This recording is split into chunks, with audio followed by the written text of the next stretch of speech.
4 নম্বরে আল্লাহ রাসূল অত্যন্ত গুরুত্বপূর্ণ একটা কথা বলেছেন, সেটা আমার মাথায় প্রথমে আসবে, আমাকেও বাঁধছে এখানে। আল্লাহ রাসূল বলেছেন,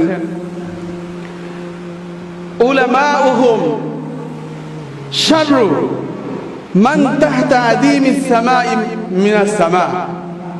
আল্লাহ রাসূল বলেন, ওই জামানায়, যে জামানায় মসজিদ এরকম হবে, যে জামানায় কোরআন রসম হবে, প্রথা হবে, যে জামানায় ইসলাম শুধু নামে থাকবে, ওই জামানার আলেমরা কেমন হবে? আল্লাহ রাসূল বলেন, ওই জামানার আলেম হবে আসমান এবং আসমানের নিচে জমিনের উপরে যত কীট পতঙ্গ, যত সৃষ্টিকুলের মানুষজন আছে, সবচেয়ে নিকৃষ্ট হবে ওই জামানার আলেমরা।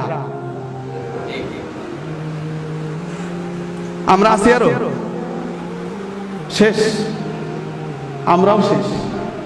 কিছু উলামায়ে কেরাম সবচেয়ে বেশি নিকৃষ্ট হবে। তারা কারা?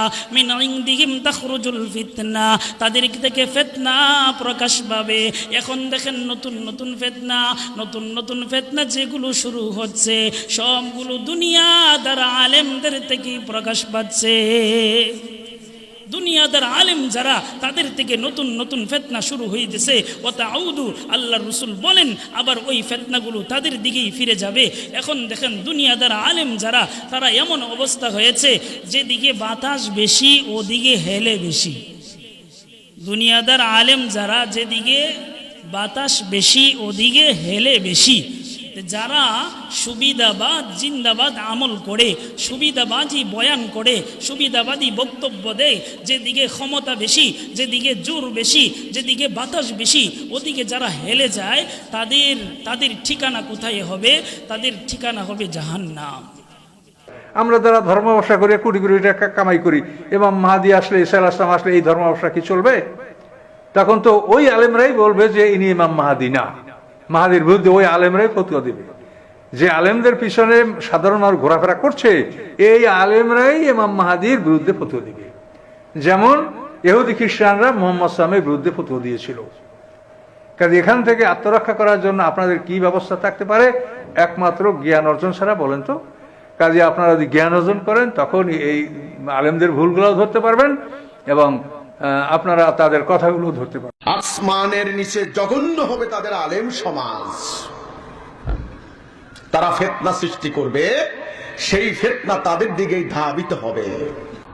আর ফিতনা সৃষ্টিকারী আলেম, যাদের জ্ঞান ধর্মের বিনিময়ে অর্থ হাসিল করার জন্য, সমাজে ফিতনা সৃষ্টি করে দেওয়ার জন্য, জঙ্গিবাদী সন্ত্রাসবাদী কর্মকাণ্ডকে লাইসেন্স দেওয়ার জন্য, ধর্মের নামে রাজনীতিকে লাইসেন্স দেওয়ার জন্য, তার বিনিময়ে কিছু স্বার্থ হাসিল করার জন্য, এই স্বার্থবাজ ফিতনা সৃষ্টিকারী আলেমদের কথাই রাসূলুল্লাহ বলেছেন, আসমানের নিচে তারা হবে জঘন্যতম জীব।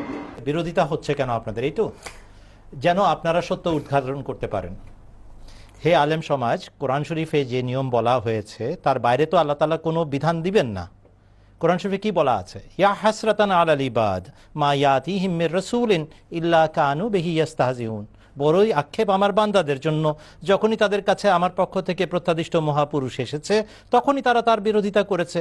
সূরা ইয়াসিনেও বলা হয়েছে, এর বাইরেও বলা হয়েছে, নবীদের বিরোধিতা আবশ্যক শর্ত, তাদের সত্যতার প্রমাণ বহন করে। তাহলে আপনাদের জন্য আল্লাহ ব্যবস্থা করেছেন। যখন আমরা প্রকাশ্যে প্রচার করতে পারি না, তখন আমাদের স্মরণ করা উচিত যে সত্য নবী হযরত ঈসা আলাইহিস সালামকে এক আল্লাহর শিক্ষা যেটা দিয়েছিলেন হযরত ঈসা আলাইহিস সালাম, এই তৌহিদে যারা বিশ্বাস করেছিল, আসহাবে কাহাফ কেন পরিণত হয়েছিল? তারা আসহাবে কাহাফে কেন পরিণত হয়েছিল? কেন তারা গুহার ভিতরে গিয়ে আশ্রিত ছিল বছরের পর বছর, দীর্ঘ যুগ? এই জন্য যে তাদের বিরুদ্ধে অত্যাচার চলছিল। অত্যাচার চলার কারণে তাদেরকে নিজেদের সাবধানতা অবলম্বন করতে হয়েছে। তাতে কি তাদের সত্যতা প্রমাণিত হলো না মিথ্যাবাদী প্রমাণিত হলো তারা? কোরআন শরীফের সূরা কাহাফ কাদের সম্বন্ধে নাজিল হয়েছে? সেই সত্যবাদী খ্রিস্টানদের সম্বন্ধে নাজিল হয়েছে, তাই না?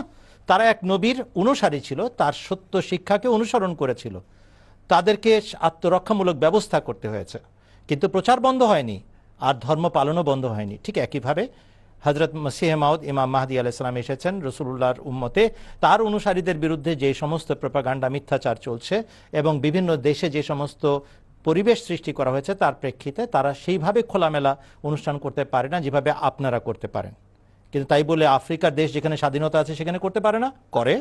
লাখ লাখ মানুষের জমায়েত করে এবং প্রকাশ্যে ইসলাম প্রচার করে এবং ইসলামের দাওয়াত দেয় এবং লোকেরা গ্রহণও করে দলে দলে।